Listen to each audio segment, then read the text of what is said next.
જૂનાગઢ મહાનગરપાલિકાએ 4.5 કરોડ રૂપિયાના ખર્ચે અદ્યતન સુવિધાઓ સાથે તૈયાર કરેલી food and drug testing laboratory હજુ કાર્યરત નથી થઈ.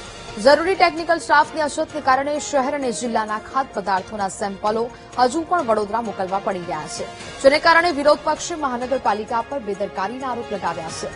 વિરોધ પક્ષના નેતાએ પ્રહાર કરતા કહ્યું કે જૂનાગઢ શહેર અને સમગ્ર જિલ્લામાં લાખો લોકો વસવાટ કરે છે. ખાસ સુરક્ષાની દ્રષ્ટિએ આ લેબ અત્યંત જરૂરી છે. આમ છતાં છેલ્લા 1 વર્ષથી કરોડો રૂપિયાના સાધનો દૂર ખાઈ રહ્યા છે. સાથે તેમણે તત્કાલીન ક્વોલિફાઈડ સ્ટાફની ભરતી કરી લેબને કાર્યરત કરવાની માંગ કરી. બીજી બાજુ જૂનાગઢ મહાનગરપાલિકાના આરોગ્ય અધિકારીએ સ્પષ્ટતા કરી કે લેબને કાર્યરત કરવાની પ્રક્રિયા ચાલુ છે. 2 ફૂડ સેફટી ઓફિસરની નિમણૂક કરવામાં આવી છે અને તેમને એફએસઆઈની માર્ગદર્શિકા મુજબ તાલીમ પણ આપવામાં આવી છે. તેમની નોટિફિકેશન પ્રક્રિયા પૂર્ણ થવાની રાહ જોવાઈ રહી છે.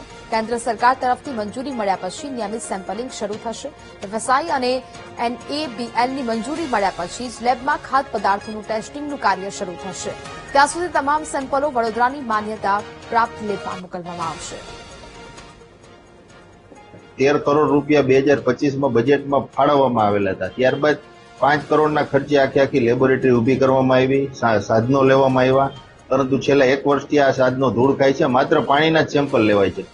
મશીન તમામ જે ખાદ્ય ખોરાક હોય એને ટેસ્ટિંગ કરવાના આવી ગયા છે, પરંતુ આ હવે કોઈ પણ જો સેમ્પલ આવે તો વડોદરા મોકલવા પડે છે. તો અહીંયા કરોડો રૂપિયાનો ખર્ચ કરીને આ 6 કરોડની આસપાસનો ખર્ચ બતાવવામાં આવ્યો છે. તો શા માટે અહીં તાત્કાલિક ક્વોલિફાઈડ સ્ટાફ ભરી અને આ ફૂડ ટેસ્ટિંગ લેબોરેટરી ચાલુ નથી કરવામાં આવતી?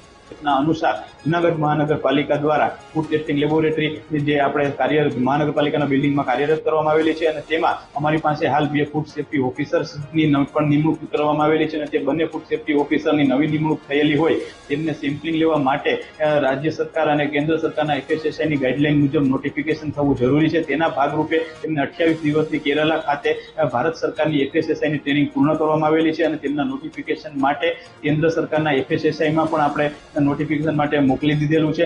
ત્યારબાદ નોટિફિકેશન આવી હતી તે બંને ફૂડ સેફટી ઓફિસર દ્વારા હાલ સેમ્પલિંગ લેવામાં આવશે અને ત્યારબાદ જે અમારી અત્રેની કચેરીની ફૂડ સેફટી લેબ છે ત્યાં એફએસએસઆઈની મંજૂરી અને એનએબીએલની મંજૂરી મળ્યા બાદ એ અત્રેની કાર્યવાહી કામગીરી ચાલુ કરવામાં આવશે